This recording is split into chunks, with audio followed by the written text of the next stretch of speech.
Olá, olá pessoal, sejam bem-vindos. Este é o terceiro vídeo em que nós estamos falando sobre algumas funções sintáticas básicas, com ênfase na relação entre o verbo e os seus argumentos, com relação à transitividade verbal. Eu sou Herisson Cavalcante, o seu professor cancelado favorito, e se você for novo aqui no canal, ele está inteiramente organizado em playlists para você conseguir achar os temas de linguística que mais lhe interessam, que você precisa para os seus estudos. No último vídeo, nós falamos sobre verbos que pedem um argumento, mas esse argumento se comporta como o complemento, como o objeto do verbo. Neste vídeo, no vídeo de hoje, nós vamos falar sobre verbos que pedem um argumento ainda, só que esse argumento vai se comportar como sujeito da sentença. Como é que a gente sabe a diferença entre o argumento ser objeto, complemento, ou ser sujeito? É que o sujeito necessariamente vai controlar a concordância verbal. O tipo do sujeito vai determinar o formato do verbo. Se o sujeito for de primeira pessoa, se for singular, se for plural, isso vai ter repercussões no verbo. Então, quando falamos de verbos que têm um argumento e ele se comporta como sujeito, estamos falando dos verbos que são chamados de intransitivos, segundo a gramática tradicional. São verbos como trabalhar, dormir, sorrir, chorar, nascer, morrer, surgir, aparecer. Depois nós vamos ver que existe uma subdivisão entre esses verbos porque eles têm um comportamento distinto com relação a algumas questões. Mas, de princípio, todos eles têm um argumento e esse argumento se comporta como seu sujeito. Por exemplo, em o homem simples trabalha do nascer ao pôr do sol, sem descanso. Então, nós temos aí o verbo trabalhar e nós podemos pensar o seguinte: o que o verbo trabalhar pede? Na ação, no evento de trabalhar, o que é necessário para completar esse evento? Nós precisamos de um elemento para representar o trabalhador, ou seja, para representar o agente da ação de trabalhar. Esse agente da ação de trabalhar vai justamente se comportar na sentença como sujeito, porque se fosse plural, nós teríamos os homens simples trabalham.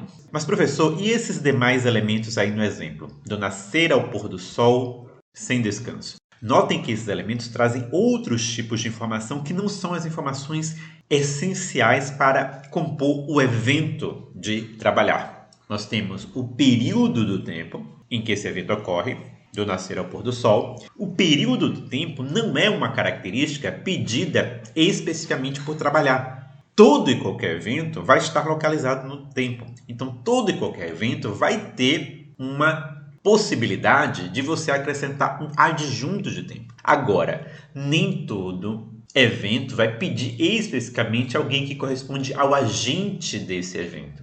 No caso, o ser que executa a ação de trabalhar. Da mesma maneira, o sem descanso aí tem muito mais a ver com o modo do evento, com a maneira como ele é conduzido.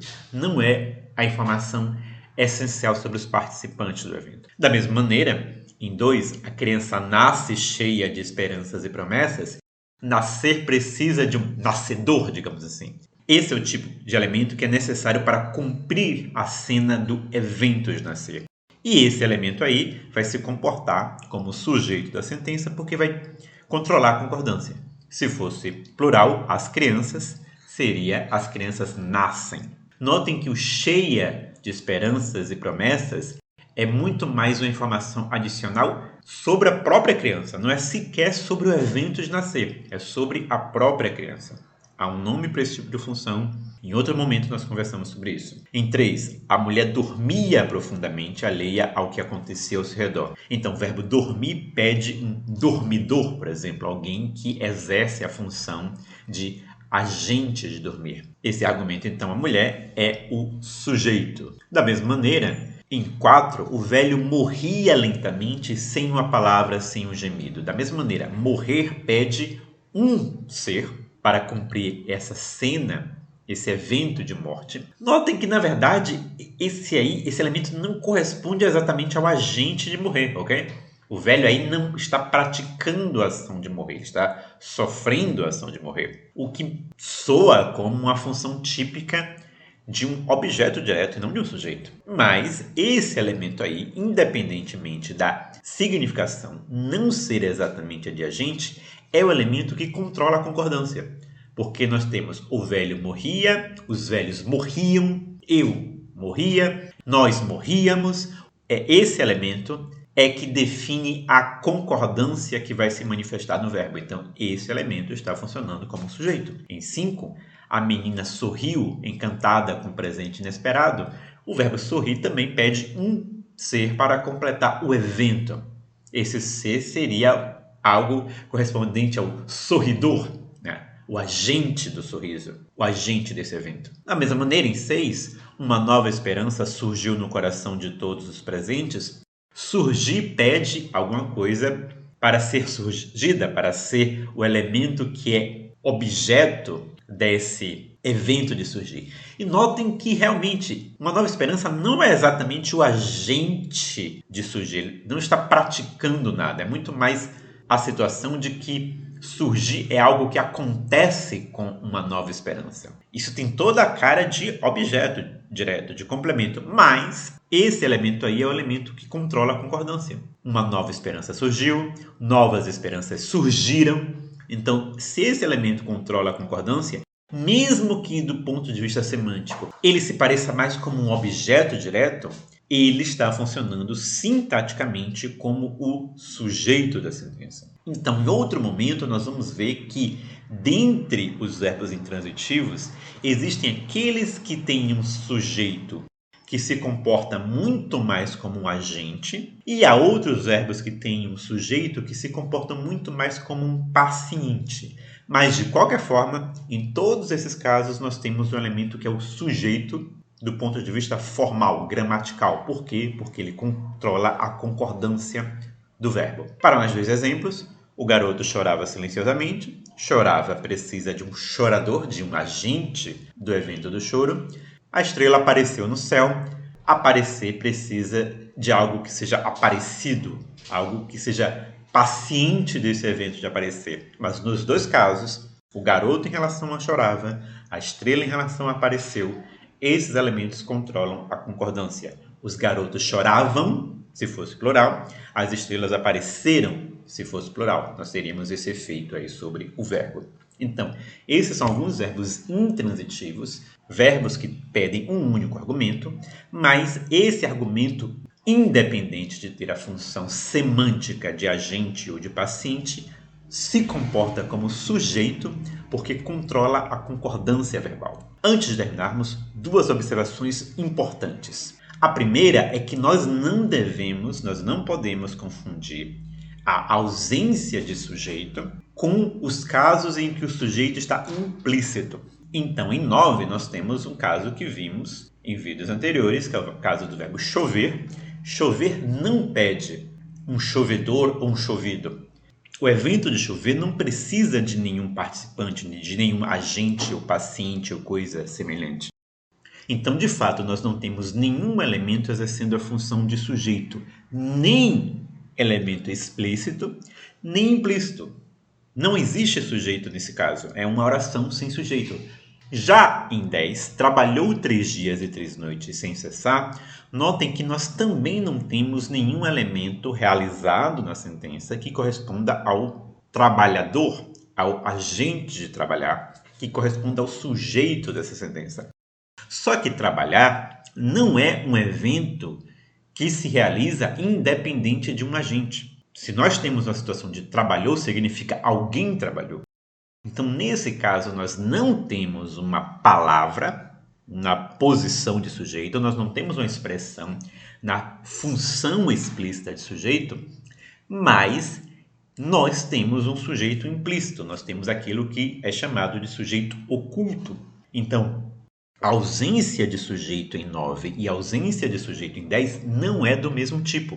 Em 9, nós não temos, de fato, nenhum ser no mundo que corresponde ao sujeito de choveu. Mas em 10, existe algum ser no mundo que corresponde ao sujeito de trabalhou.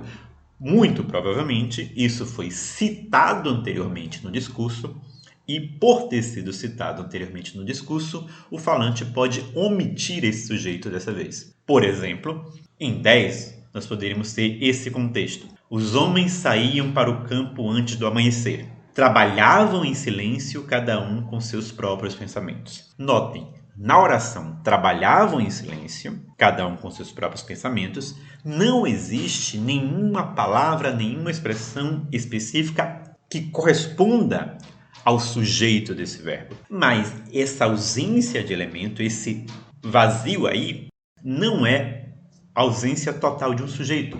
Nós não temos algo explícito, mas esse vazio aí se refere aos homens, que é citado na oração anterior, na sentença anterior. Então, os homens saíram e depois nós temos um trabalharam que se refere aos próprios homens. Notem, isso não quer dizer que a expressão os homens seja realmente o elemento que é sujeito de trabalhavam. Em trabalhavam, nós temos um sujeito oculto. Só que esse sujeito oculto se refere a uma expressão dita antes. Da mesma maneira, em 11, os garotos eram inquietos e curiosos. Pulavam e corriam para lá e para cá. Então nós temos pular, que é um verbo que pode ser usado intransitivamente ou transitivamente. Nesse caso, ele está sendo usado intransitivamente. Corriam é um verbo intransitivo. Nós não temos nos dois casos nenhum sujeito explícito, mas essa posição aí vazia é interpretada como correferente aos garotos. O ser no mundo, os garotos, é para onde essa posição vazia está apontando. E então nós precisamos fazer uma diferença entre dois conceitos, que é o conceito de referente e de antecedente. O referente é o ser no mundo para o qual uma expressão linguística aponta. O antecedente é uma expressão linguística que aparece no discurso anterior. Então, uma expressão linguística pode estar apontando para uma outra expressão linguística anterior. Nesse caso, a expressão linguística anterior é o antecedente. Mas o ser no mundo ao qual a expressão se refere é o referente. Como assim? Então, imagine essa sentença. Os homens dormiam, antes eles trabalharam muito. Nós temos aí eles, muito provavelmente, se refere à expressão os homens. Essa relação entre duas expressões linguísticas é uma relação de antecedência. Então, o pronome eles tem os homens como seu antecedente. Mas a expressão os homens aponta para seres no mundo, para seres reais no mundo. Esses seres no mundo, esses seres fora da linguagem no mundo real, são os referentes da expressão os homens. E, por associação entre eles e os homens, o eles também vai ter, nesse caso específico, como referente esses homens aí. Em outros casos, esse eles pode se referir a outras coisas, pode se referir a livros, carros, etc. É muito importante vocês terem clara essa diferença entre antecedente e referente, inclusive para vocês não confundirem os alunos, porque vocês não podem fazer com que os alunos pensem que, num exemplo como 11, a expressão os garotos é o sujeito de pulavam. Não, o sujeito de pulavam é oculto. Só que esse sujeito oculto se refere às mesmas pessoas que a expressão os garotos se refere. Então, os garotos reais no mundo são o referente tanto da expressão linguística os garotos, quanto do sujeito oculto do verbo pulavam e do verbo corriam. Por fim, uma sugestão de livro para vocês, Introdução à Sintaxe e à Semântica da Língua Portuguesa. O link está na descrição, se você se interessar. E se você se interessar por linguística, você pode se inscrever no nosso canal do Telegram para receber mais dicas de linguística, ou pode se inscrever na nossa newsletter Carta Linguística para receber e-mails quinzenais com conteúdos de linguística, de gramática e de ensino voltados para quem é ou vai ser professor. Se você se interessar, inscreva-se. No mais, ficamos por aqui. Até a próxima e Deus abençoe vocês.